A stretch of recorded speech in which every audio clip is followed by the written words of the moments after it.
All right, so thank you for joining this session. And in today's session, what we would like to examine is what's commonly called full accounting disclosure. So this is the last chapter in the intermediate accounting textbook. And what does full accounting disclosure mean? Basically, you want to determine all the financial aspects of a company. And we're going to look at it from the context of, one, giving a loan to a company. I used to be the treasurer for a credit union. And so therefore, we had to make the decision on, did this company really deserve that loan? And when you have loans, what are the two things you have to demonstrate? Number one, why you need that loan. And number two, your ability to make the interest payments and to repay the principal on the loan. Full accounting disclosure is very important. Now, full accounting disclosure in many cases, like for example in the loan, ultimately it's going to fall onto the shoulders of the lending company because they're the ones who are lending money. And if the lending company doesn't do their due diligence, if they don't do their homework, and the borrower does not have the capacity to go out there and repay the loan, whose fault is it? Whose fault is it then? All right. So we want to then go with full accounting disclosure. And it's more than a matter of just going out there and looking at the financial statements. You need to read about the company as much as possible. You have to read about, in my case, the borrower as much as possible. And we're going to revisit an old tool. We're going to use ratio analysis to dig in deeper beyond the financial statements for the company. So really dig in on the company to determine what their financial capacity truly is. Accurate financial statements are key. It all starts with there. But proper interpretation of the ratios is critical also. And these are the two key elements of full financial disclosure. All right, so let me share a screen here. And this is coming from the textbook, I hope.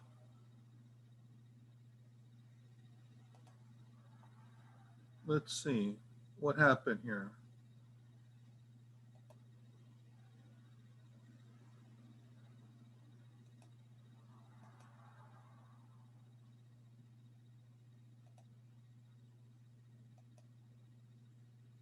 So from our textbook, and you can look on page 438 here in the textbook in chapter 24. And here then are some very famous ratios that you're probably used to. Now, they're not going to be all the ratios that you had probably seen in a previous class, but these, and again, from my own personal experience, these are very important, especially when you want to go out there and to determine if the borrower has the capacity to repay the loan. So these type of ratios are very important. Look on page, again, what page is this? Look on page 1438 and illustration 24-A1, because these are the ratios that look at the ability of the borrower to repay. So, for example, and what do I mean that we don't look at all ratios? So a couple common ratios are return on investment. That's going to be equal to net income divided by total assets. Okay, return on common shareholders' equity. Those are profitability ratios, and they have to be healthy to demonstrate that the company has the ability to repay. Earnings per share, payout ratio, and that should really be a more descriptive term is your dividend payout ratio. All right, but a famous ratio that you're probably used to is the price earnings ratio, and that's going to be equal to the market price per share divided by the earnings per share. You can see that you don't see that ratio on this list here. Why? Because that's not really important to the lender. All right, that's for someone who's going to invest in the stock of the company. For the lender, they could care. I shouldn't say that they could care less, but not really relevant to a lender. Not really relevant to a lender. All right, so without further ado then, let's go out here and let's try a couple problems. All right, and we want to then apply this type of analysis. We're going to be given the financial statements. Let's assume that they're accurate. But what do we need? The ability to dig deeper. That's what we mean by full disclosure. The information is there, but how willing are you to dig deeper to get the information that's required? All right, and the first one I have listed here is problem that I want to try is problem 24-4. So let me bring that up, and you can get that from the book also.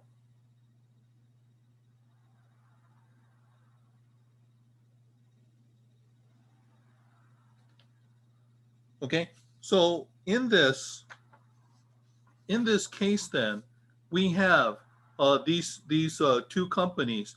We're looking at the balance sheet for this company, Gilmore Company, and we're looking at it over 2 years.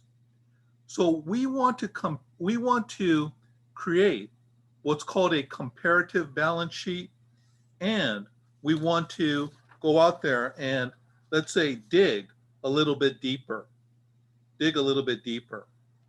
All right, and so here then, so I gotta now I gotta switch to Excel. You have this sheet in front of you. Or hopefully you have this sheet in front of you. You know, unfortunately, I won't be able to jump forward and backwards. All right, so let me do this then. Let me get an Excel. So let me stop sharing this, and let me get an Excel sheet going.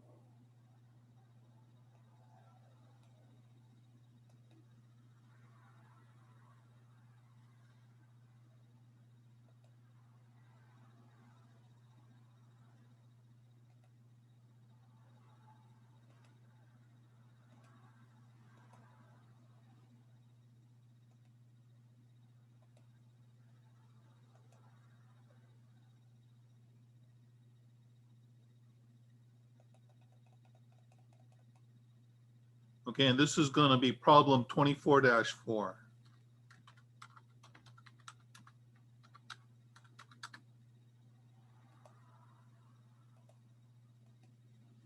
All right, and so we have these two. So we have assets.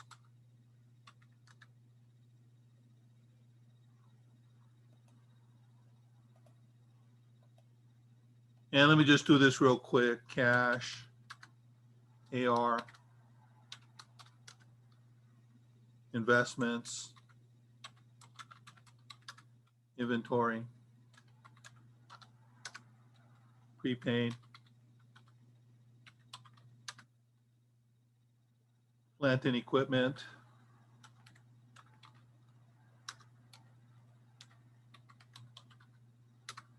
and accumulated depreciation.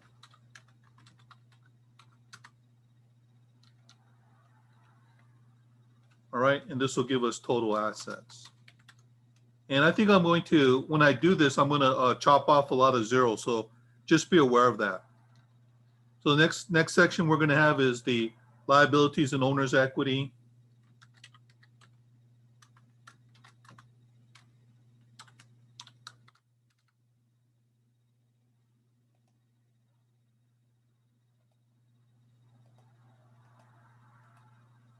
Of AP, accrued, bonds payable, common stock, and retained. All right, so let me punch in these numbers, and again, I'm going to chop off a lot of zeros. All right, so I'm just stealing these from the books. This is 180, 220, 270, 1060, 25, 2585, negative 1,000. Okay, and let's see if these sum up correctly.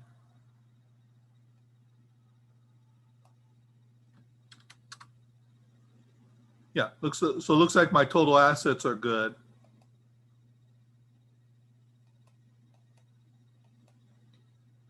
Okay, and then for the liabilities and owner's equity, accrued, bonds payable, common, and retained.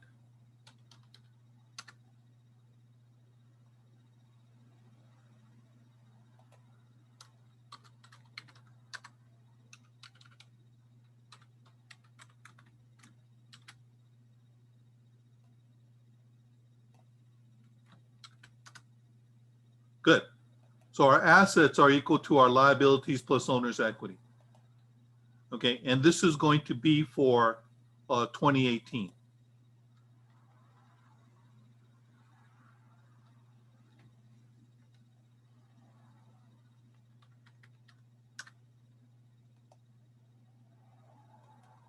Right, and let's do the same thing for 2017, which will go real quick here.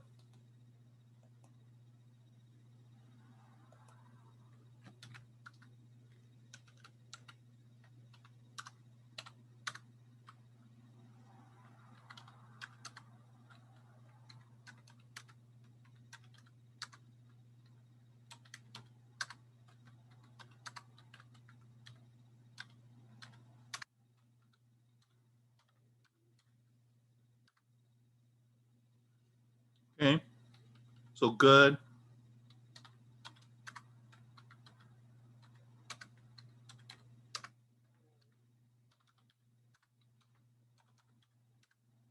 Good, everything is balancing out. All right, now what part A is asking is we have the comparative balance sheet for this company. What part A is asking then is to determine of the assets and the liabilities, what are they as a percentage of the total? What are they as a percentage of the total? So for example, our cash, that's going to be equal to 180 divided by 3340. 180 divided by 3340. And point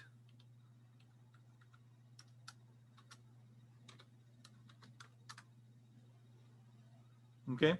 And we want to do that all the way down.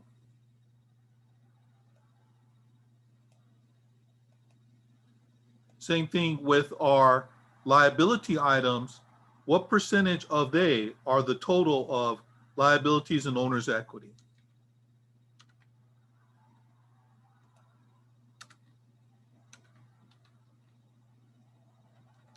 Let's copy these all the way down. Let's do one check here. So let's sum these up, and they have to add up to 1. Good. Good. So in this case, what they're doing then is, as part of your full disclosure, they want to say, what makes up the majority of the assets for the business? We see then that it's going to be plant and equipment, and in terms of how you finance the business through your liabilities and owner's equity, what are they focusing on here? What does this company have a lot of? Common stock. So we want to do the same thing now, determine these percentages for 2017. 275 divided by 27885.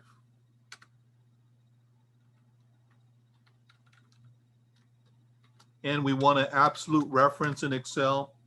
So let's copy this all the way down.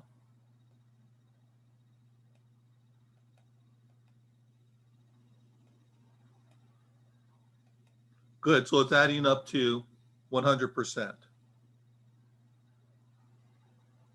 Let me leave that up there for a second. Let me do it for the liabilities, and then I'll leave that up there for a second so you can make sure you're getting the right numbers.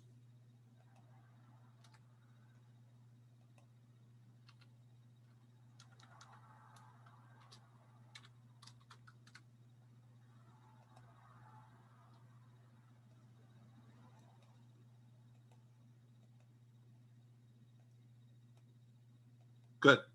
So let me leave that up there for a second. And that's part A of this question. They want you to dig to determine what makes up the majority of your assets and what makes up the majority of your liabilities and owner's equity.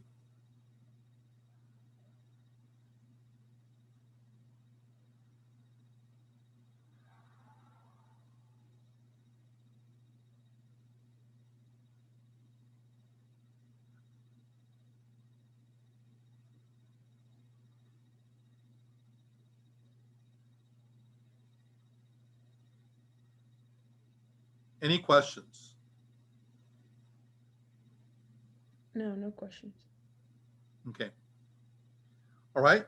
Now part B wants you to determine what the change was from 2017 to 2018 and what percentage change that translates into. So for example, we'll have the change, we'll have the dollar change, and the percentage change.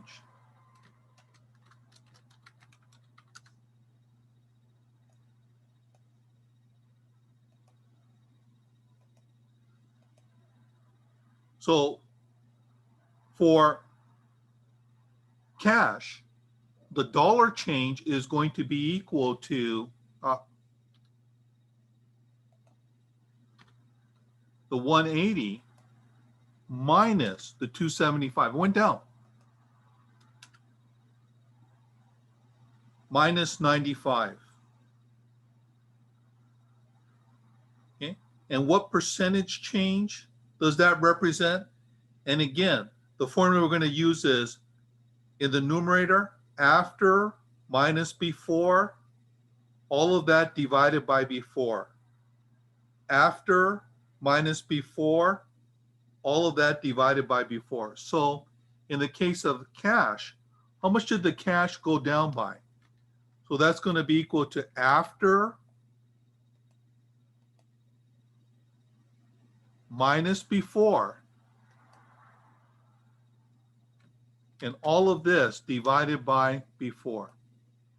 After minus before, and all of this divided by before.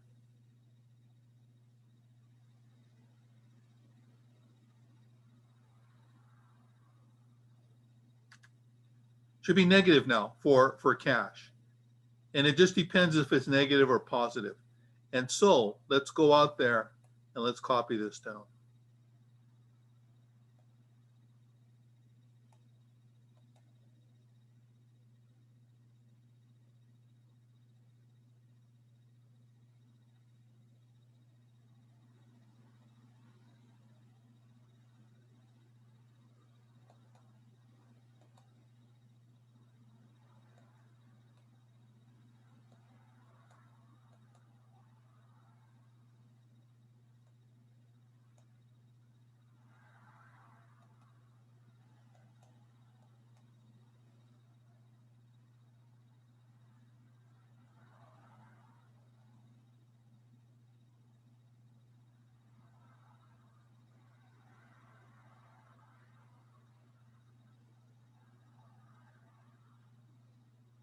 Okay? And let me do the same thing for the liabilities owner's equity. One, two.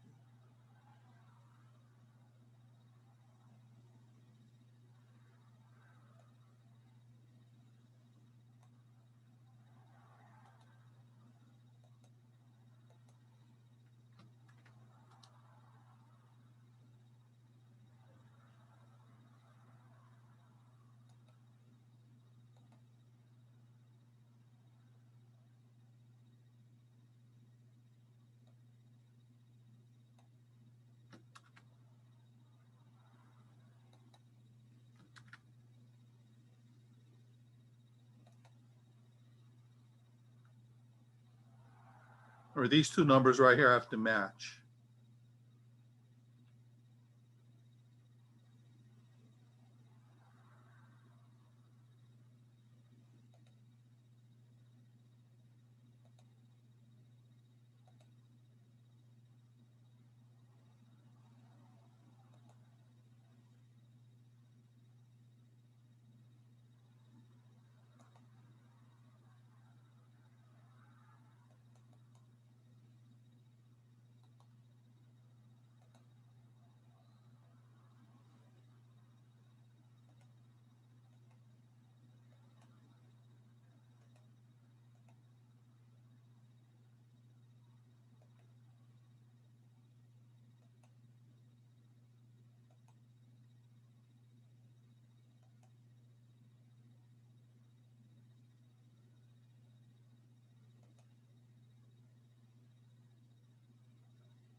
Okay, so any questions? No, no question. All right. So if you were looking at this company, all right, now you go out there and you have all of the financial statements. All right. Now you have to do this little bit extra, all this little bit extra. And the question becomes then, would you go out there and would you lend money to this company? All right. So from that perspective, then, would you lend money to this company?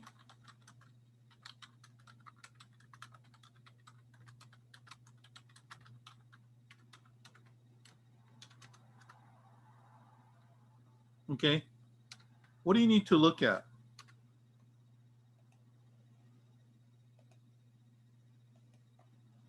How much increase in bonds payable?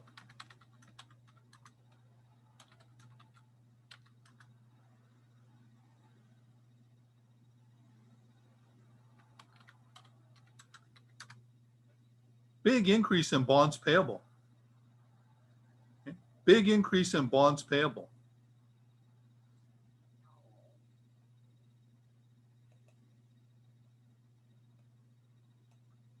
Another thing that you would look at is the increase in the inventory.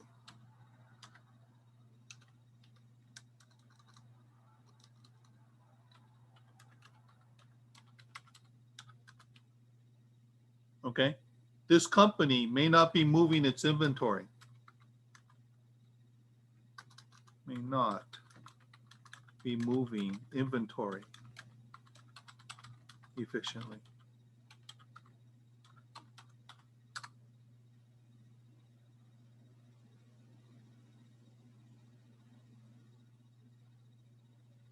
Right? And there are other things that you can look at, but that increase in bonds payable, that's got to make you nervous. That's got to make you nervous. Okay. Where else do we see a big increase here? Accounts receivables.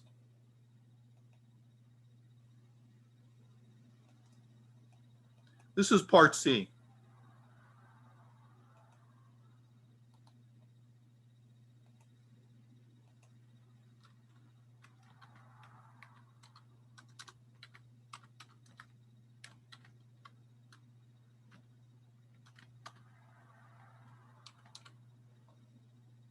Increase in AR.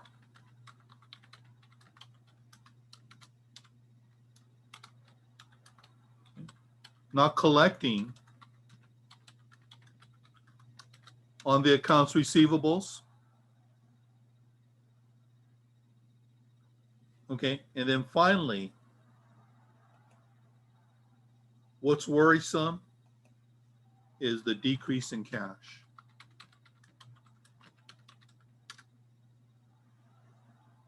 So the decrease in cash. Cash is all important. Cash is all important. So this company then, they have that decrease in cash. Well, now what are they demonstrating?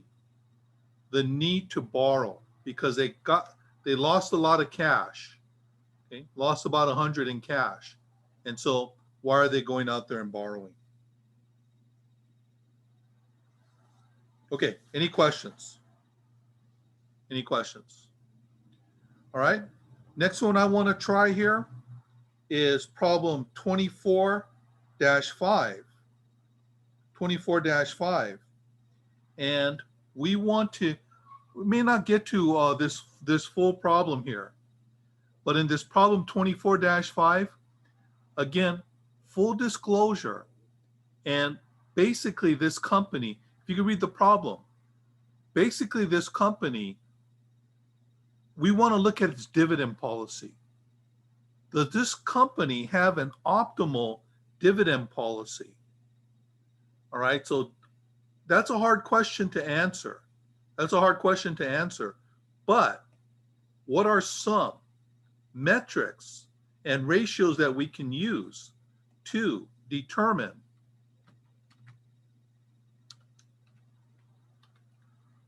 so this is problem 24-5, and please look at that on your notes there.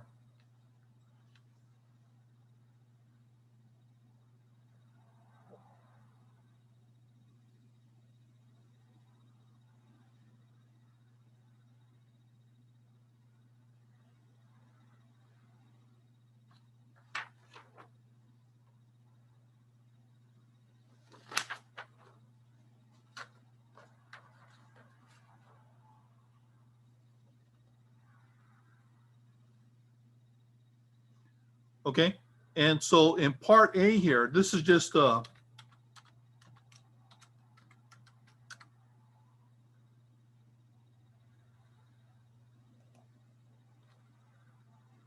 topics to consider.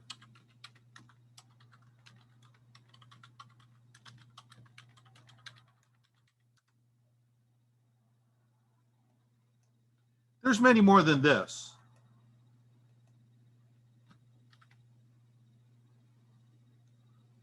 All right, so earnings, stability, ability to pay dividends.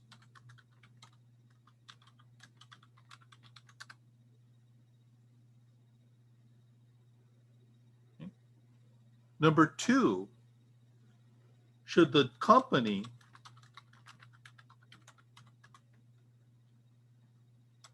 retain or not pay dividends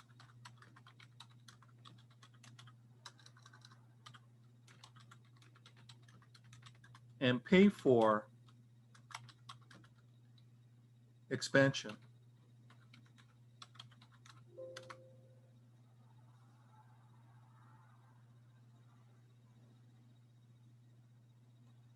Pay for expansion.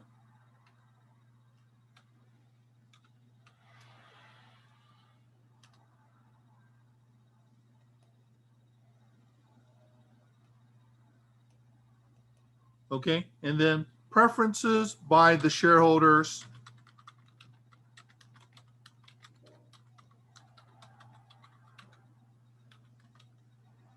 Sometimes this could be difficult to gauge.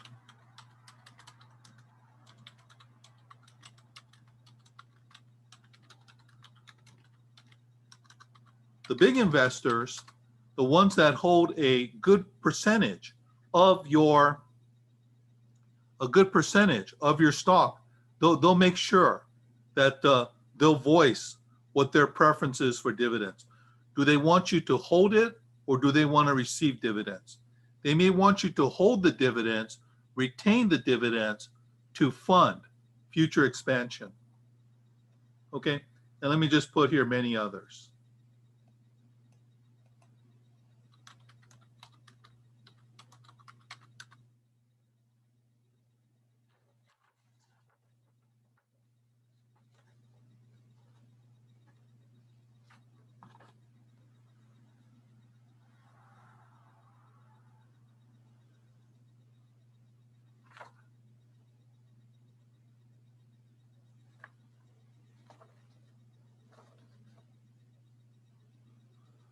All right.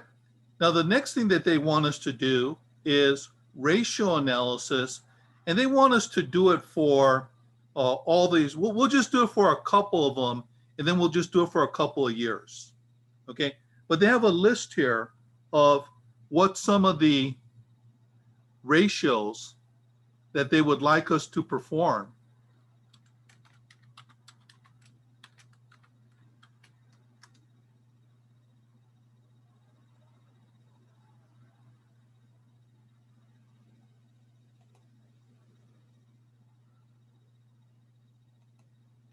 So 2018.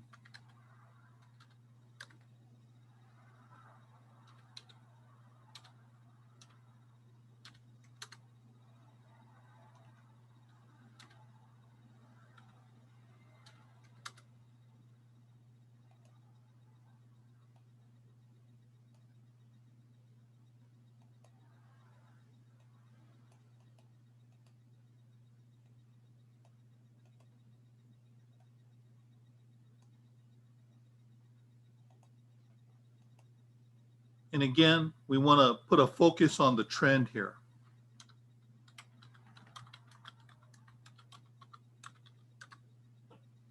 So the first one that we want to do then is we want return on that. So net income, average total assets, and we have return on assets.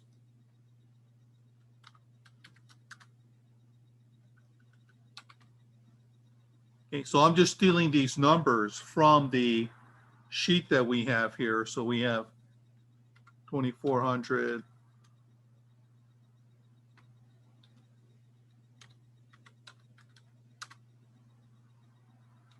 1,400. These are just given. 800. 700. 215.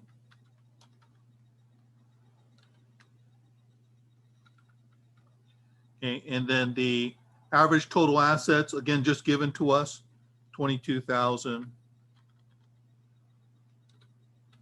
19,000.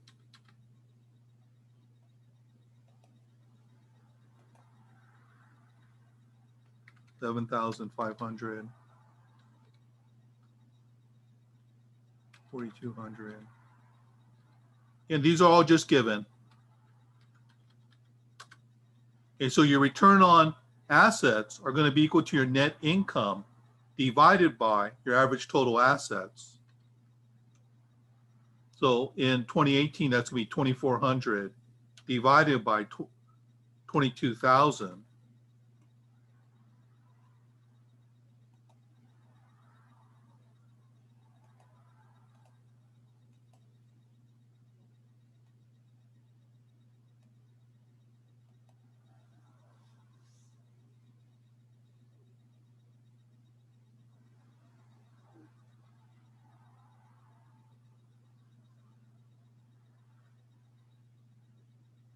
Okay. Another one is the net profit margin. So we have net income divided by sales. Okay, net income, we'll just steal it from up here.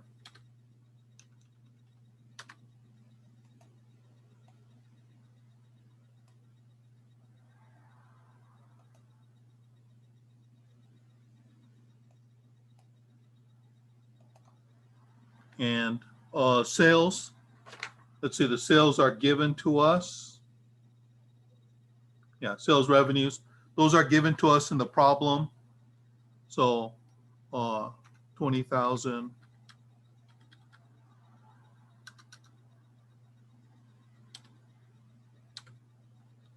16.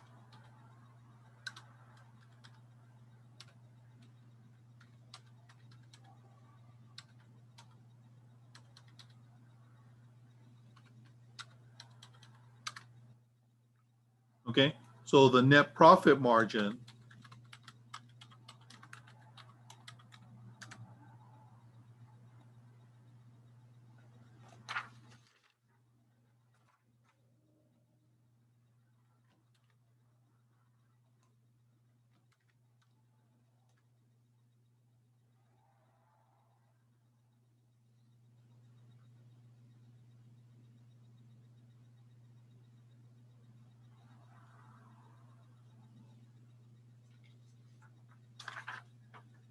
okay, they have the number of shares outstanding. You know, they give that to us. So we can calculate the earnings per share.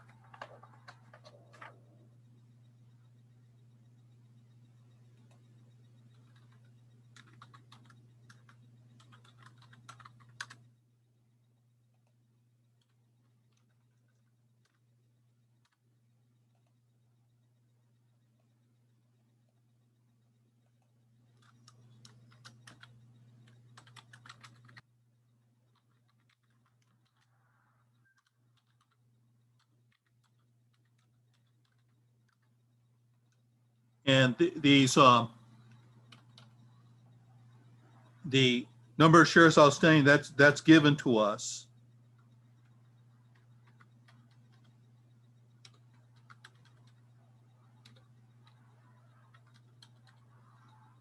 And I had to check this when I was looking over. These are right.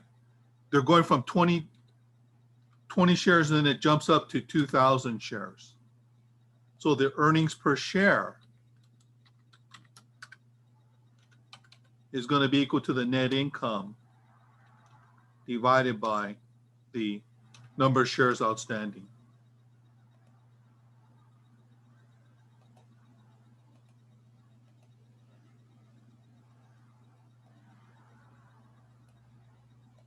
Okay, so these aren't typos. These aren't typos. Those are correct. Those are correct.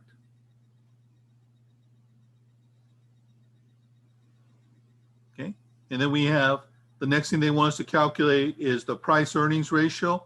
So the market price they give us, and it's only for 3 years.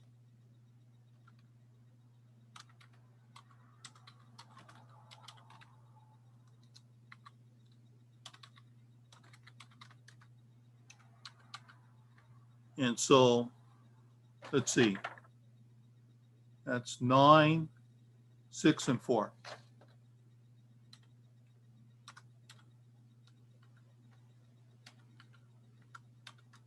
Earnings per share, we're just going to use 3 years.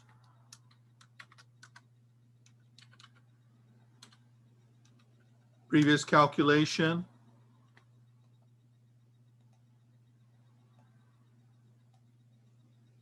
So the PE ratio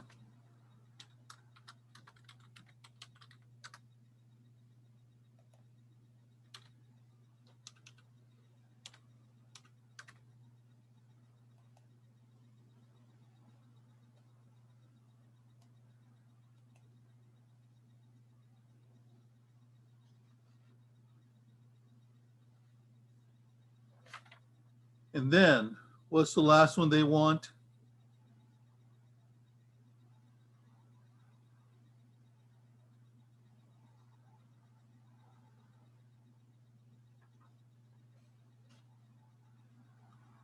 Okay, so they want the current ratio.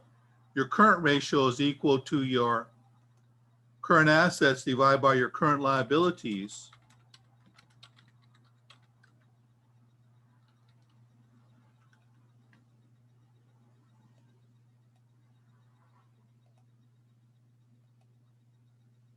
So it's going to be equal to 8,000.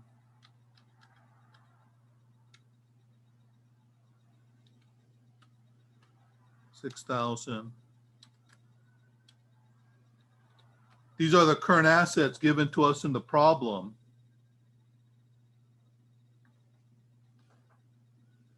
$3,000,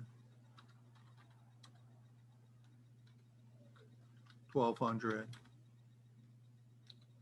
and 1,000. Current liabilities, we have to derive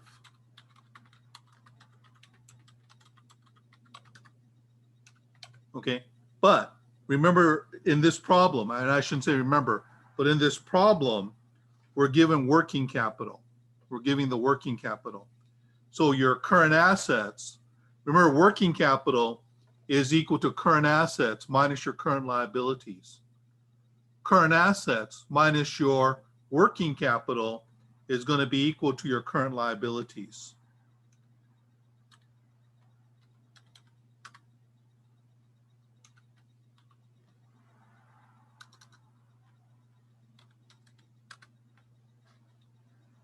And let me just copy this. I'll change the numbers.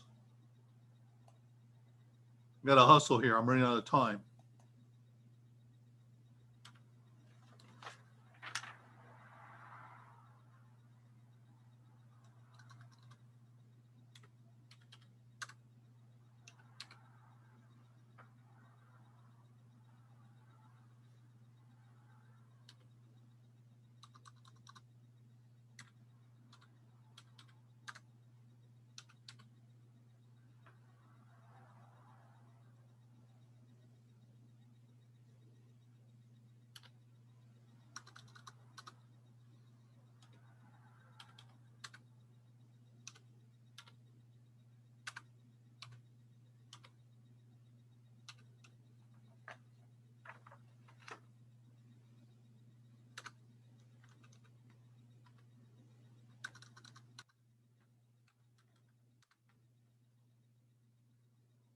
Okay. And so again, the current ratio is going to be equal to your current assets divided by your current liabilities.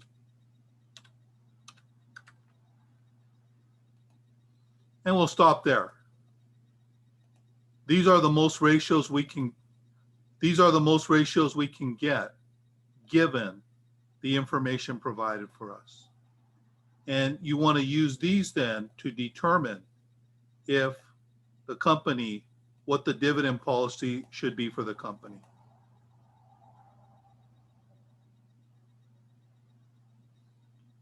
Okay, so like I said,